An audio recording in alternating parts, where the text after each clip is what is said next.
Welcome to Eye on the Tigers News. I'm Sarah Petrocola. And I'm Kennedy Lamb. Thanks for joining us for the news we've been following for you. Daylight on Wednesday revealed destruction and devastation caused by an Amtrak train derailment in Philadelphia that left at least 6 people dead and injured dozens more, several critically. Some survivors had to scramble through the windows of toppled cars to escape. One of the 7 cars was completely mangled. That accident has closed the nation's busiest rail corridor between New York and Washington as federal investigators begin sifting through the twisted remains to determine what went wrong. Train 188, a Northeast Regional, left Washington, D.C. and was headed to New York when it derailed shortly after 9 p.m. Tuesday. Amtrak said the train was carrying 238 passengers and 5 crew members. Wednesday night's derailment was 18th in just the last 3 years. Officials with bullhorns walked through the quake-damaged streets of this small Nepal town Wednesday, calling for people to leave buildings in danger of falling, the second major earthquake in less than 3 weeks. The evacuation orders came a day after magnitude 7.3 quake shook the impoverished Himalayan nation, just beginning to rebuild after the devastating April 25th tremor. Tuesday's earthquake killed at least 76 people, injured another 2,700, and caused landslides that blocked roads and slowed the delivery of relief supplies. Most people, though, had fled to the open areas the day before and had spent the night under tents and plastic tarps. Tuesday's quake battered Chitara, a foothills town that became a hub for rescuers and humanitarian aid after the first earthquake. Officials there said at least 3 people had died and more than 60 were injured in the new quake. Senate Democrats dealt President Barack Obama a stinging setback on trade Tuesday, blocking efforts to begin a full-blown debate on a top priority of his second term. The president's supporters said that they will try again, and Obama summoned key Democrats to the White House to discuss possible strategies.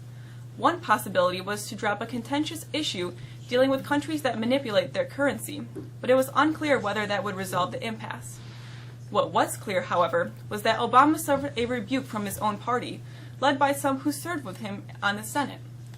Only one Senate Democrat, Tom Carper of Delaware, voted for a GOP-crafted motion to start considering Obama's request for, quote, fast-track trade authority.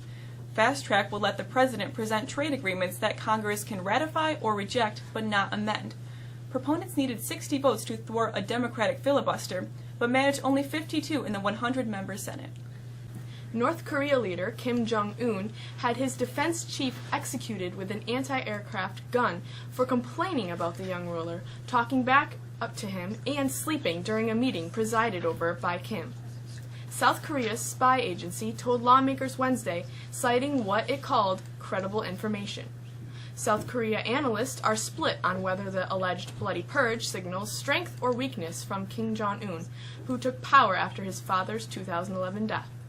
Some aren't even sure that Seoul's occasionally unreliable spy agency got it right. One expert described the reported development part of a series of high-profile recent purges and executions by Kim, as an attempt to orchestrate a, quote, reign of terror that would solidify his leadership. The percentage of people who identify themselves as Christians in the United States has fallen, while the numbers who say they're not part of any organized religion has grown, a Pew Research Center poll found. The U.S. remains home to more Christians in the world. Roughly 7 in 10 people identify themselves as being with a branch of Christianity. However, the percentage has fallen from 78.4% in 2007 to 70.6% in 2014. The survey was of 35,000 American adults ages 18 and older. People who say they are unaffiliated with a religion, 22.8%, now outnumber Catholics, 20.8%, according to the survey. National Park Service officials say 2 climbers from Idaho who stomped out SOS in the snow were rescued unharmed from an Alaskan mountain after triggering an avalanche. Officials say the 2 climbers were not caught in the avalanche Monday evening at the 7,500-foot level of Mount Dickey in Denali National Park and Preserve. The pilot of an air taxi saw the stranded climbers waving their arms near an SOS that had been stomped out in the snow on the west shoulder of the 9,545-foot mountain. Park rangers flew by helicopter to area after being notified. The helicopter pilot landed on a flat area and the climbers were flown out.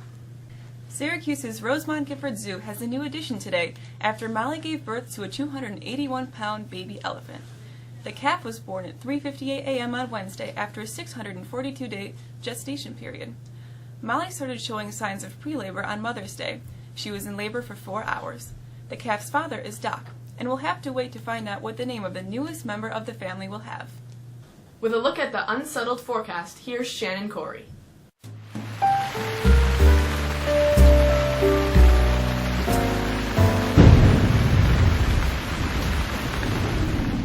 Morning showers should give way to a mix of sun and clouds as we head into the afternoon on Wednesday before we move into a little unsettled pattern. Wednesday night into Thursday morning, we're going to see temperatures plummet, though, leading to a frost warning for parts of central New York. Near the lakeshore, we should be okay. But in valleys and higher elevations, tender plants should be covered. Thursday will end up being a beautiful day with mostly sunny skies, low humidity, and temperatures right where they should be, in the mid to upper 60s. On Friday, we'll have some clouds moving in, bringing with them a good chance for showers in the afternoon. Temperatures again will be in the upper 70s. More showers for Saturday morning, but there is some hope that those showers may exit the area during the afternoon, so Saturday doesn't look to be a total washout. Longer range data shows that Sunday is settling to be a wonderful day with bright skies and temperatures in the upper 70s. That's the forecast. I'm Shannon Corey. Aislinn Fultz has a look at what's going on in sports.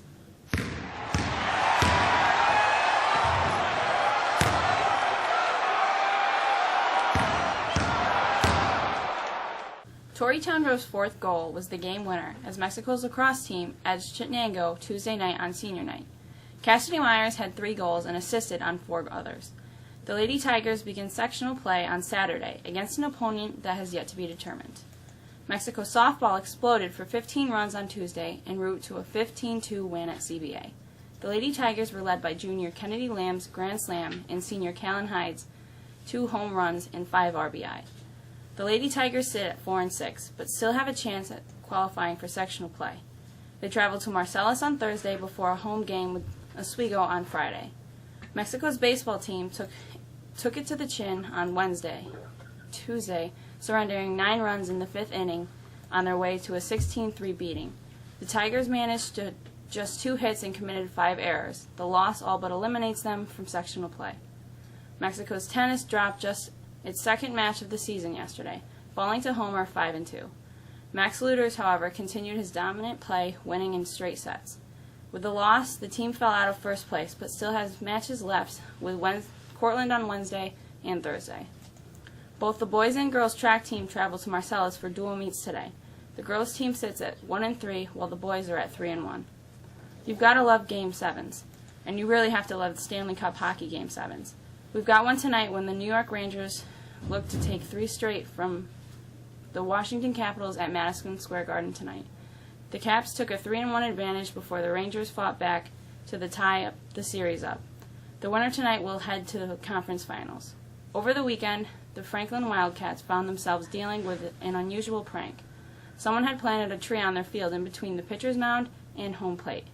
Imagine trying to get ready for the game, only to see that there's a tree unexpectedly in the middle of the diamond. It's such a bizarre prank that you have to at least respect the creativity of it. That's sports. I'm Aislinn Fultz. With a look at what's on the calendar, here's Alyssa.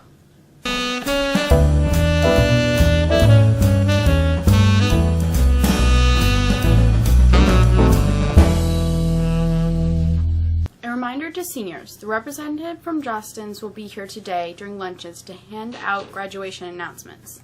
Please be sure you have your balance due with you in order to receive your items.